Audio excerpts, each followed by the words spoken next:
Well, I am at the One Rental at a Time event in Las Vegas, Nevada, and I have the misfortune of sitting down with a firefighter, otherwise known as a second responder, because they always show up after your boy does.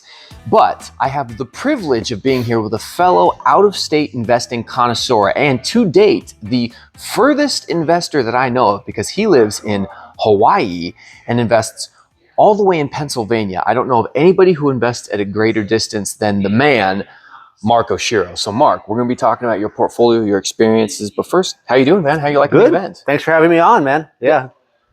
Thanks for having me. This guy's a whiz when it comes to social media too. He's got a lot of videos. Please follow his YouTube channel and Instagram, Financial Firefighter. He's the man.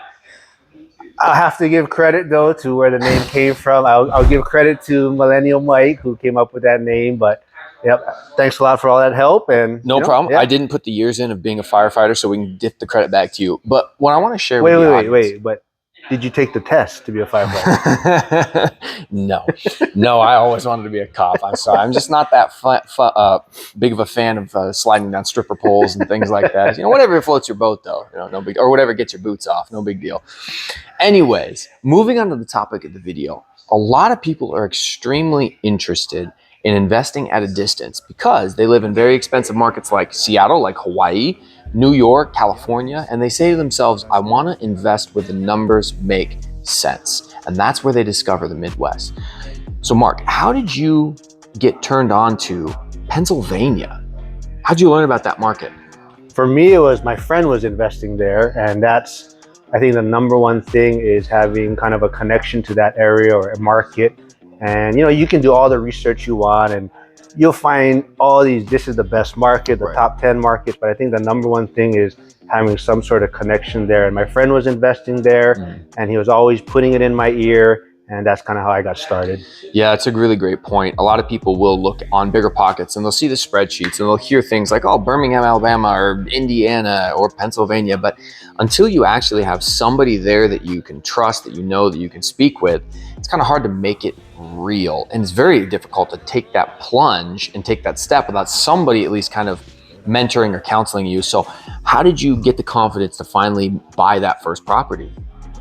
For me, I think you might agree is, being a first responder, I think we're adept to adjusting and going with the flow and kind of dealing with different situations. So for me, it made a lot of sense. I looked at my retirement accounts and it wasn't going to provide probably the retirement that I was hoping for.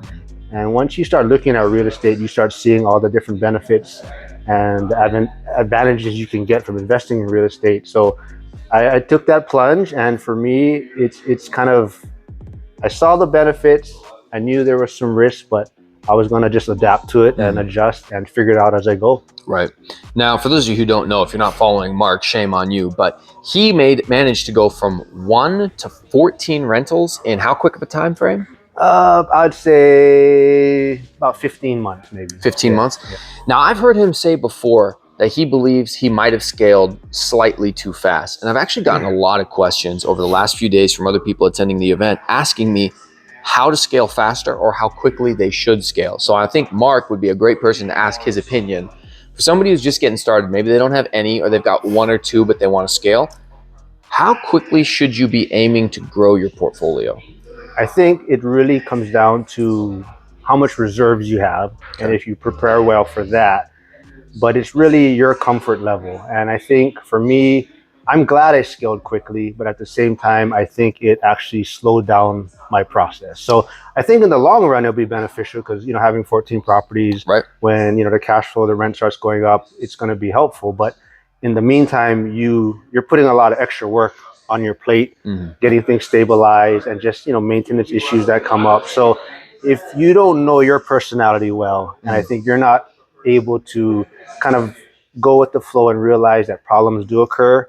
I think scaling too quickly is going to actually be a problem. So for me, it's your comfort level, knowing yourself, and making sure you have enough reserves. Yeah, reserves are very important because you buy 1, you buy 2, you buy 3, you have no problems. That's great. Then you buy 4, 5, and 6, and all of a sudden you end up with an eviction, a roof, and a flood. If you don't have the proper reserves to handle that, you're going to pay for it, no pun intended, down the road. So good question for you. What do you think what were your reserves at as you were scaling, if you don't mind sharing? And what do you like to have your reserves at now that you have 14 rentals?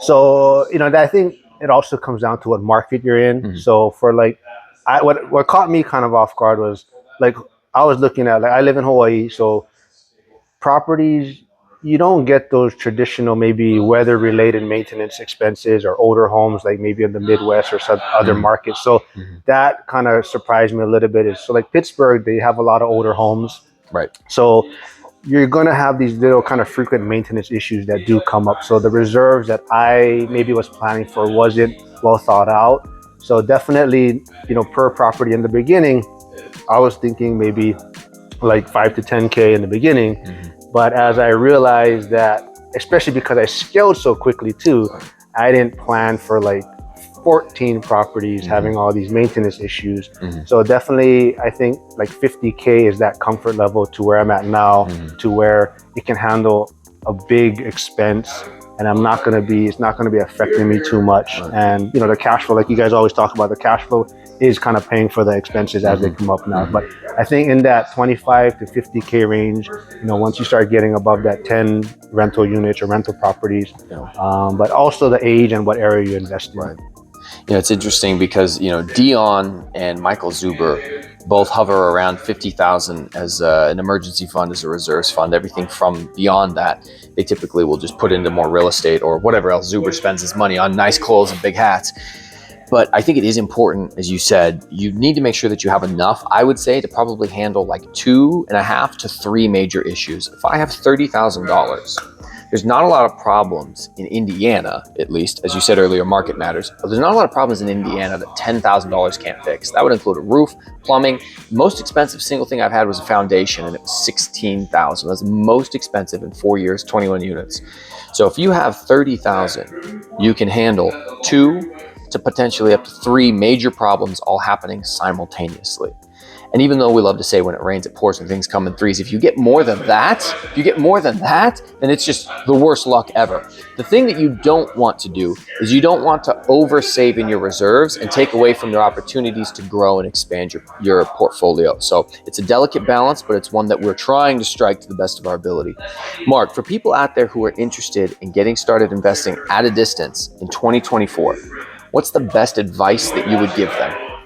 Come to events like this, network, reach out to people. Even if you haven't even picked your market yet, I think it's important just to connect with people. And even at the kind of the pre-game for this event, at the Ryan Pineda event, he kind of talked about being a kind of an undercover investor. And there's people out there that they're not talking about what they're doing, or they don't want to share what they're doing, and they're afraid of what people are going to think about them. And I think that's super important. Is just put yourself out there, reach out, and like just coming to these events, you're just going to meet so many different people. Like this is the first time I met him in person, and we connected over social media, and we always go back and forth teasing each other. But I consider him a friend. If I have any problems or anything, I can always reach out to him and anybody in this community. And I think that's what it comes down to. Yeah, I think it's a very good point. One of the things that was told to me when I got started by Michael Zuber, first interview I ever did with him, he said 2 things you need to focus on, Mike, to me. He goes, you got to learn seller financing and you have to network. And out of the 2 of those, I let network kind of just go in one ear and out the other. I hear people say networking is important all the time. We've all heard it. And I almost wonder if it's perceived as too easy for people to take seriously. Oh, I can go make some calls or go attend an event. But you don't understand the power that comes with actually being in a room with somebody, or in a room with hundreds of somebodies that all have the same goals and dreams and aspirations as you. I promise you, do not underestimate the power of networking, or in our case, virtual networking. I'm going to have Marc talk on one more topic, and that's virtual networking, because from Hawaii, as much as we'd all love to go visit him all the time, we live very far away. Yet he's managed to host live streams and meetups and do a regular show with Sierra Smith. So tell us about how you're pursuing the virtual networking goal and how you're growing that platform, your podcast, all that type of stuff. Honestly, it's kind of building off of Michael Zuber's blueprint. I kind of admire what he's doing and respect that he just, like he said, he kind of was depressed, and he found people on social media that he connected with and tried to build this platform. And that's what I'm trying to do, is just reach out to other people that like-minded people and people that are also trying to grow. So honestly, that's kind of my message to people that I ask them if they want to come on the channel is use my platform as to better yourself, like get comfortable behind the camera. And so a lot of new people do interviews on my channel because I mean, I don't have a big following yet, so I tell them, but hey, you know, that's your way to practice and prepare and get better in front of the camera, and yeah. But I find it fun, and it's just following that Zuber's blueprint of doing the work every day, and I'm meeting a lot of cool people, and yeah, it's a lot of fun.